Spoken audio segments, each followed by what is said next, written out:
Hello and welcome back to Anime Plus Recap. In Anime we have so far seen incest, loli loving stuff and FBI showing up to our house. But today is another day. It's not incest, no loli stuff, but something else.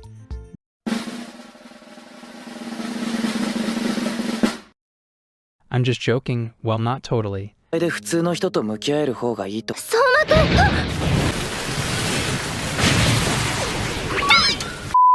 Today we recap Fruits Basket, where it is time for our beloved females to finally shine because this anime is pretty much reverse harem.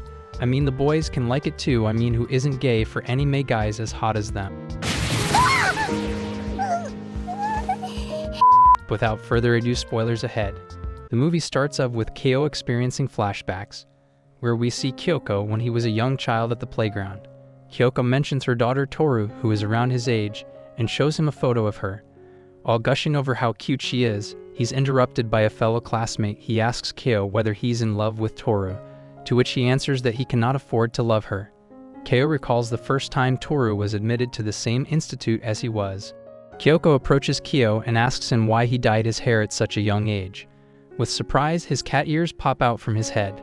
Kyoko sat down next to him and asked him to return home. He tells her that his mother died and that his father wants to see him dead too. Kyoko caresses his head in affection, making him feel less lonely, and he believes she is the only person besides his master who has shown him kindness. He then recalls how he witnessed Kyoko's death and blames himself for her demise. He is still haunted by the memory of her death. Kyo currently sits alone in the forest, curled up, when Tohru approaches him and asks him what's wrong. Kyo whispers in Tohru's ear that he's sorry for letting her mother die on him and for not telling her the truth. Kyo goes for a run and blames himself, claiming that no one will ever forgive him for what he has done. He remembers all the quality time that he spent with Tohru there at the institute. Once he gets back, he falls asleep and has a nightmare about people asking him if he'll stay there at the institute forever, and Tohru is saying that she wouldn't live without him. Meanwhile, Tohru and others are preparing dinner and calling Kyo, thinking that he's still asleep. Kyo constantly regrets ever meeting Tohru and regards himself as a horrible person for allowing her to fall in love with him after the terrible thing he did to her mother. When Kyo is about to leave, it begins to rain heavily and Tohru calls his name and says she needs to ask him something. Before Tohru can say anything, he tells her that he too needs to ask her something, and then he asks her if she loves him. She blushes and nods. He says that he's sorry for letting that happen. Kyo finally tells her the entire truth about how he knew her mother and witnessed her death. He tells her that he had a chance to save her, but that if he had hugged her mother, he would have turned into a cat at the same time. So he became scared and didn't want people to know that he was not entirely human, but a human who transforms into a cat. So he chose to escape like a coward, and her mother's final words were that she would never forgive him. Kyo tells Tohru that she too should never forgive him for his sins. Before running away in the rain, Tohru pursues him and tells him that she accepts him as he is, that she disagrees with her mother, and that she forgives him. Kyo dismisses it as folly and runs away deeper into the forest. Tohru falls off a cliff while following Kyo and injures herself severely. Kyo rushes over to Tohru, who is half conscious, and tells him not to cry and that everything is fine. He kisses her and then leaves her to be taken to the hospital. Back at the institute, he's packing his belongings to leave Tohru behind because he believes he doesn't deserve her. One of his institute friends talks him down and tells him that he idolizes him and that despite having no superhuman powers and being just a silly cat, he manages to make her happy whenever he's with her. He then realizes that he should go to see her at the hospital and confess his love to her. Upon seeing Kyo at the hospital, Tohru panics and runs away. Kyo finds her and tells her how much he loves her and wants to stay with her forever.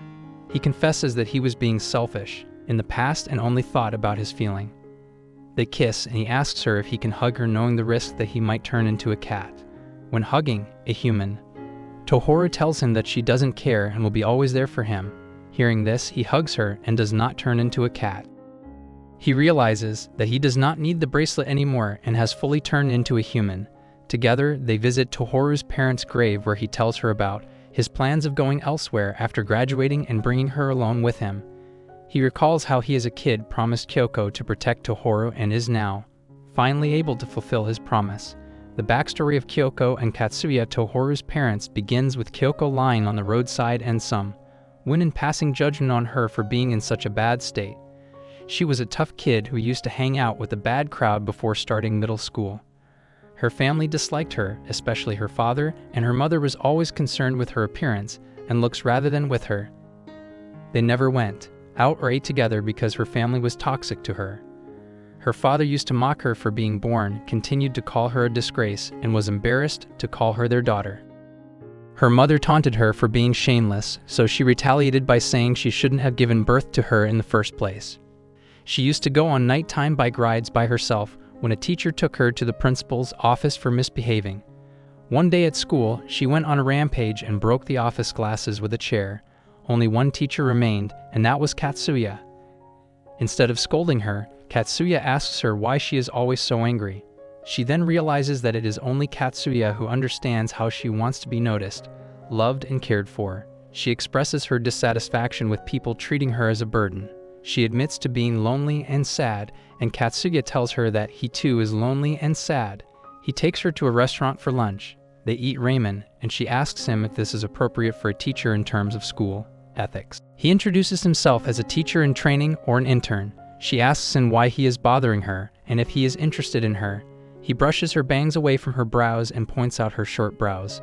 He addresses her as Miss No Eyebrows, and she blushes and tells him not to touch her so casually.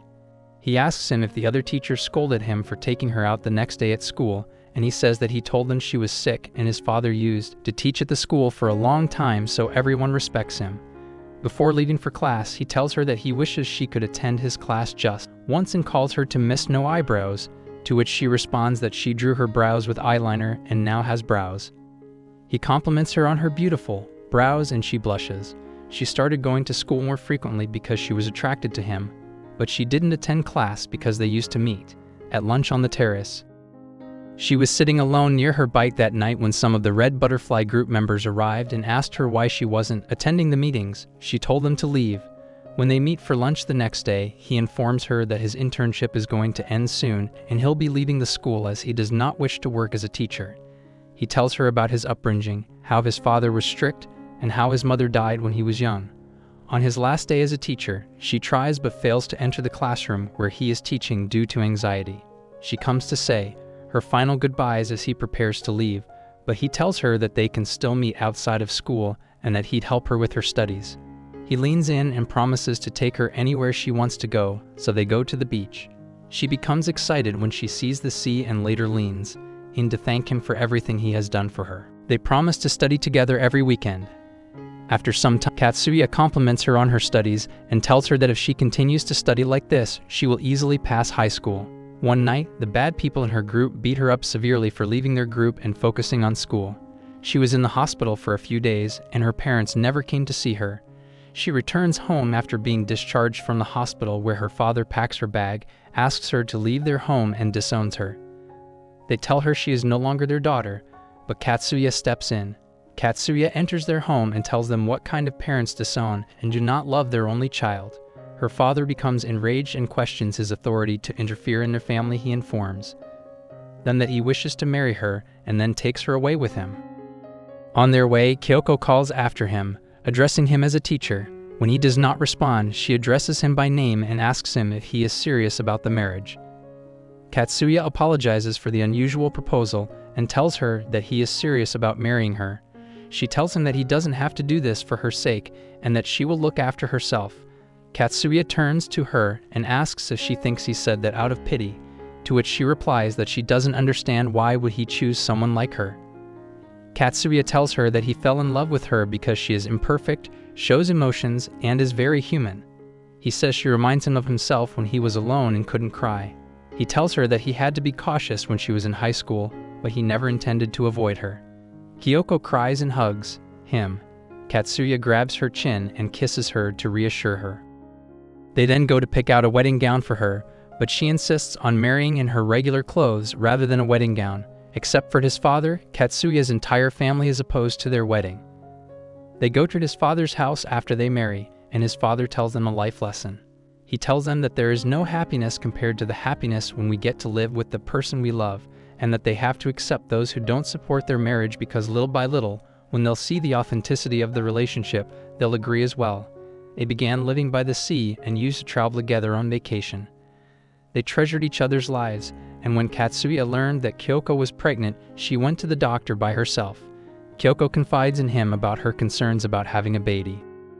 She claims she is afraid and lacks the confidence to raise the child. She is concerned that her baby will be a loner like her because she has not lived a good life and has said hurtful things to her parents. Katsuya consoles her, telling her that they will raise the baby together, teaching him to be kind and generous, as well as teaching him about right and wrong. Tohru is soon born, and she is adored by both of her parents, who raise her with love and affection. They go to Katsuya's father's house to introduce him to his granddaughter. Kyoko sits next to Katsuya's father, and they talk about Tohru's name and why she was given a masculine name. Kyoko tells him that Katsuya wanted to give her this game because he wants her to be a sweet and sour combination. He hopes she grows up to be a sweet and strong woman. His father thanks her for bringing emotions out of Katsuya, telling her that he was overjoyed when Katsuya announced that he was getting married to prove to him that he was capable of love. He admits that he was a bad father because he suffocated him for so long and that he knew Katsuya despised him. Kyoko assures him that Katsuya does not hate him, but rather loves him. If he did, he would not visit him as frequently. They all went out a lot after she was born, usually every weekend. Katsuya then goes on a business trip and contracts a severe cold. Kyoko asks him to go to the hospital, but he says he doesn't have enough time and will go tomorrow. The next day, Kyoko receives a phone call that she misinterprets as coming from Katsuya. The person on the phone informs her of Katsuya's untimely death. Kyoko sits next to his body, listening to his family criticize her and blame her for his death. After his body is cremated, Kyoko returns to the hotel room where he had stayed and sobs bitterly, realizing he will never return. She returns home after visiting the hotel and lies on the floor, all numb, constantly changes the TV channels. She tells herself that the world never stops for anyone and that the world doesn't care who dies. Her father calls her and tells her not to return with Tohru because they will not look after her. Kyoko spends the entire day missing Katsuya and not eating or talking to Tohru or anyone.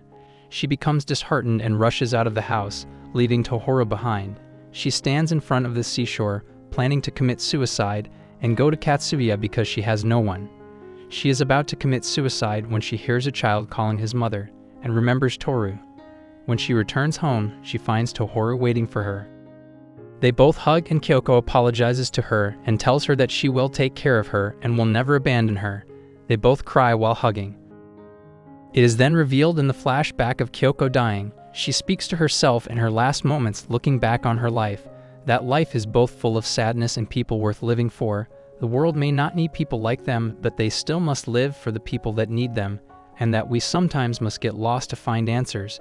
Then she wonders about Keo, how many times he will get lost and be sorry about his mistakes, and tells him to live and be proud of himself before she becomes lifeless. Then in the next scene, she is finally reunited with Katsuya and have no regrets about life. It gets back to the current time where we see Keo and Tohru together, and it is revealed through their ring that they are engaged and ready to start a new life. What anime you want us to recap next? Comment down below and make sure to subscribe.